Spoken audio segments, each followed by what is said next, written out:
¿Sabía usted que hay 38 millones de mexicanos que no son parte del sistema financiero mexicano formal?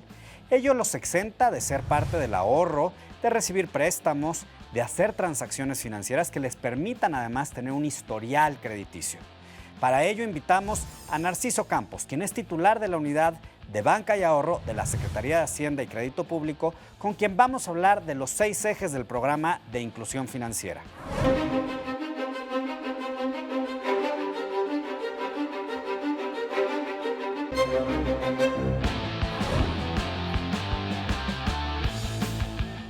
Hoy tenemos de invitado a Narciso Campos, el titular de la Unidad de Banca y Ahorro. Se ha presentado en México por primera vez, y debo decirlo en América Latina y en el mundo, una política nacional de inclusión financiera. Se trata de incorporar a 38 millones de mexicanos adultos que no tienen o no acceden al sistema financiero formal en todas sus dimensiones.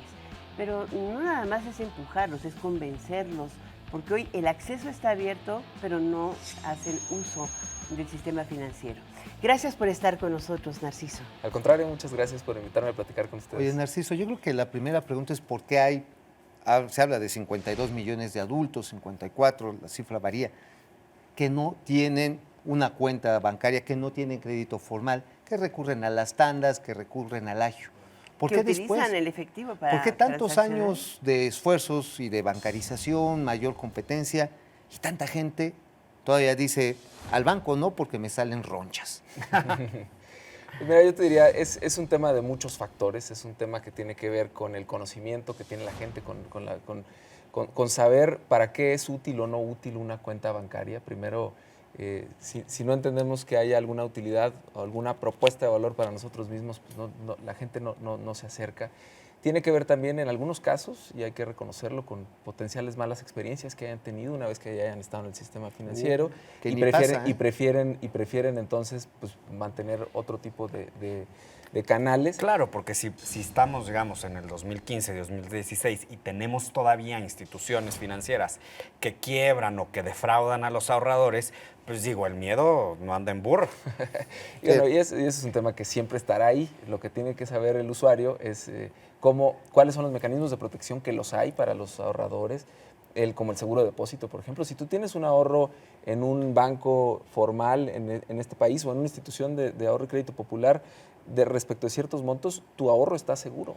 ¿Qué porcentaje es ese del Contrario, por ahorro? ejemplo, a la tanda, ¿no? Ahí No, pues el ahorro está seguro en Correcto. manos de quien la recibe y adiós. ¿Y qué tal que no paga? Es un ejercicio comunitario ese, digamos. Es un acto de fe, yo diría, un acto de fe comunitario.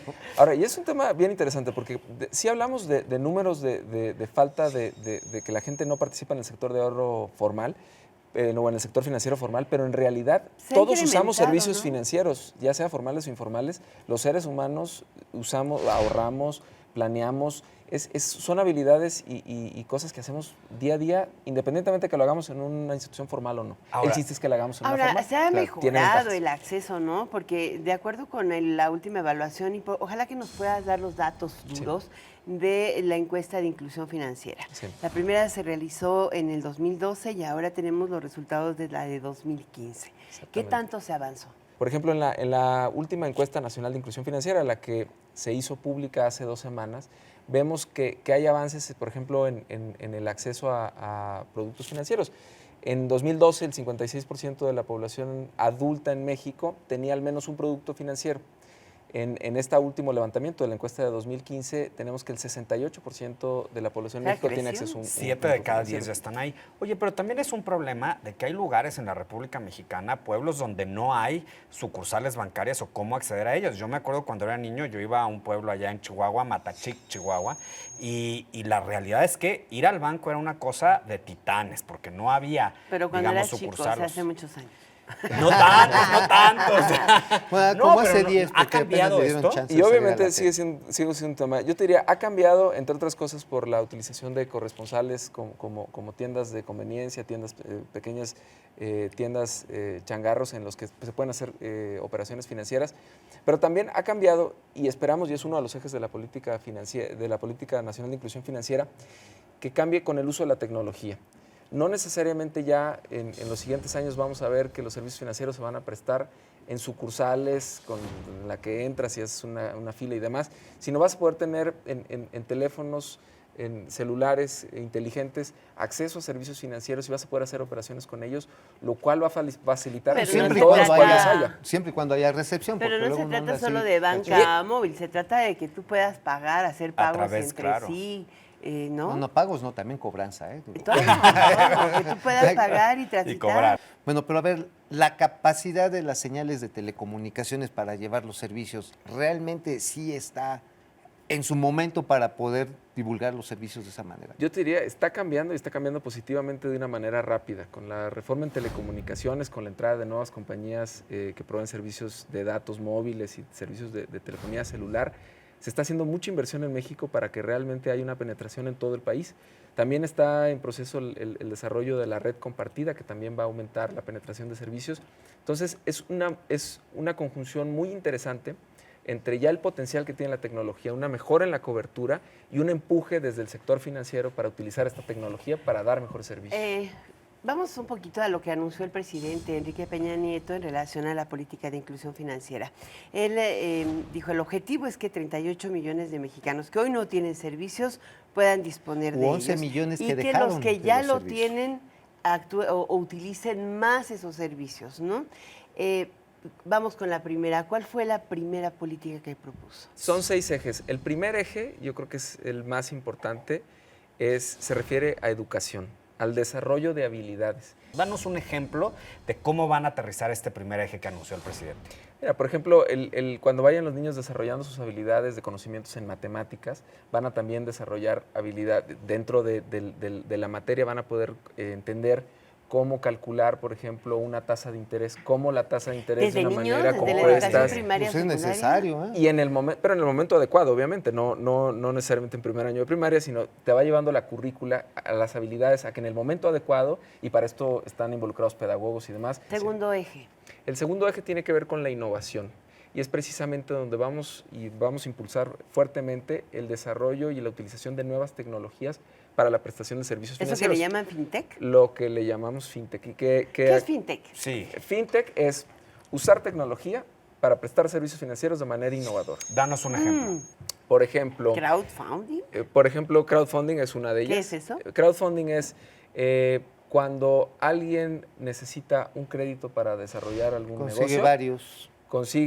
Se mete en línea a través de su teléfono, pone una propuesta de un crédito En una y plataforma. el resto de las personas que tienen algún excedente que quieren obtener un rendimiento, le prestan entre todos. ¿Y cuál es la diferencia entre un banco y un crowdfunding? En el banco, lo que hace el banco, toma los ahorros de las personas que tienen excedentes Y y ellos el banco toma una decisión de otorgar créditos. Y por un lado paga un interés y por el otro lado cobra un interés. En crowdfunding es directamente las personas con las personas. Pero Y ¿hay se quita la regulación parte de de eso? intermediación. Ese es No, el punto. ese es un gran punto. de Acotando, a ver, educación financiera, uso de tecnologías reguladas. Innovación. La tercera La acción. tercera tiene que ver con desarrollar infraestructura en las zonas en las que hay mucho rezago. Es precisamente ya atender las zonas en las que está muy identificado que hay un rezago, como las zonas rurales, como el sur y el sureste del país, y establecer ahí, lograr que haya más infraestructura con el uso de la tecnología, con corresponsales bancarios y demás.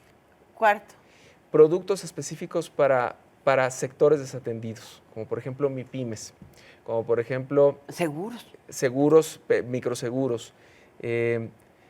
Hay otro avance muy interesante que se ve en la encuesta nacional de inclusión financiera, que tiene que ver con la brecha de género que había en las zonas rurales.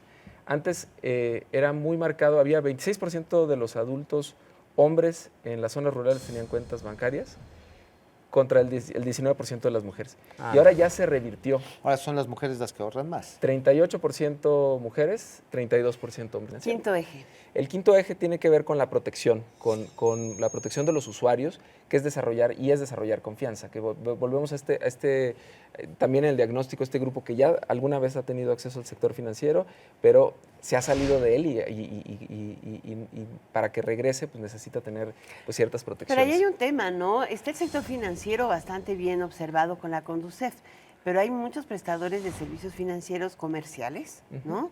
Pues a que veces al la final de Conducef, cuentas ¿no? están A veces, protegidos con la Profeco, pero que para Yo nada. creo que a veces la Conducef le faltan dientes y le faltan instrumentos para poder generar la ¿Será? confianza. Sí, yo creo que todavía le falta. Yo te diría también falta mucho conocimiento que lleve a que la gente activamente busque cuáles son sus derechos. El 30%, al menos el 30% de la gente conoce las condiciones de sus productos y servicios financieros, incluyendo Es que ni leen saber los realmente la contratos. tasa.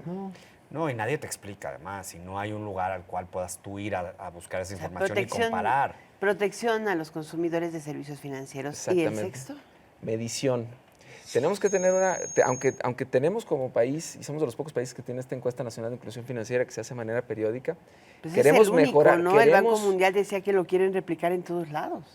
Es una gran herramienta, pero queremos mejorarla aún más. Una de las propuestas específicas es hacer encuestas tipo panel, en las cuales vas siguiendo exactamente a los encuestados a través del tiempo para ir viendo cuál es el impacto de las políticas públicas, cómo van cambiando su comportamiento. Y es un tema súper importante porque nos va a permitir ir calibrando las acciones bajo la política con Es información decir, Lo muy que no valiosa. está medido no se conoce y no se puede Mejorar. Es decir, que al mismo grupo les vas a volver a preguntar cada año cuál es su percepción sobre los servicios financieros para ver si la política de inclusión financiera que acaban de lanzar está o no funcionando. Y muchas otras preguntas y temas respecto a cómo usan los servicios financieros, qué tipo de servicios financieros usan, cómo cambia. Un aspecto muy amplio de información, que es muy Increíble útil. instrumento. Oye, ¿eh? Narciso, precisamente y para ir concluyendo, todo esto de enseñar y capacitar, e innovar, generar confianza, me da la impresión de que en el fondo los mexicanos, sobre todo los que no tienen ningún instrumento formal, le tienen miedo al dinero. Hablar del dinero, hacer cuentas claras es como hablar de la pureza de un santo, ¿no? Es muy difícil. Iba a decir la Virgen, pero me puede caer ahorita muchos jitomates, no. Es un tema tabú, decir, oye, ¿cuánto dinero tienes? No me preguntes, diciendo de qué color son mis calzones. Es difícil. ¿Cómo romper eso? Ya dijiste desde la Pues tierna edad. enseñando que tienes una protección de datos personales. Yo pensé que mostrando el color de adecuada. mis chones. No, Hoy el los sistema tengo muy financiero sexys. está sujeto a una protección de datos absoluta. Sí ¿no? lo está. Sí lo Está resguardada tu información fiduciaria, por eso es fiducia. Entonces, por lo tanto, no habría que tenerle miedo al dinero. ¿no? A platicar, no, claro que no. Ignorarlo es probablemente una de las peores decisiones que puedes tomar. Tienes que tomar control de tus finanzas, tienes que empezar por lo básico, tener un presupuesto y actuar en consecuencia de tu presupuesto para planear tus gastos y para que cuando haya algún problema, que salga algo mal, puedas tener y haber previsto un seguro, un ahorro. Y eso siempre será bueno. Lo peor que podemos hacer desde un punto de vista de bienestar económico es ignorar la parte de nuestras finanzas personales. Narciso Campos, muchísimas gracias por estar con nosotros, al titular de la Unidad de Banca y Ahorro de la Secretaría de Hacienda y Crédito Público. Ya lo oyó usted, 6 ejes para que usted sea el dueño de su dinero. Narciso, muchas gracias. Muchas gracias a ustedes.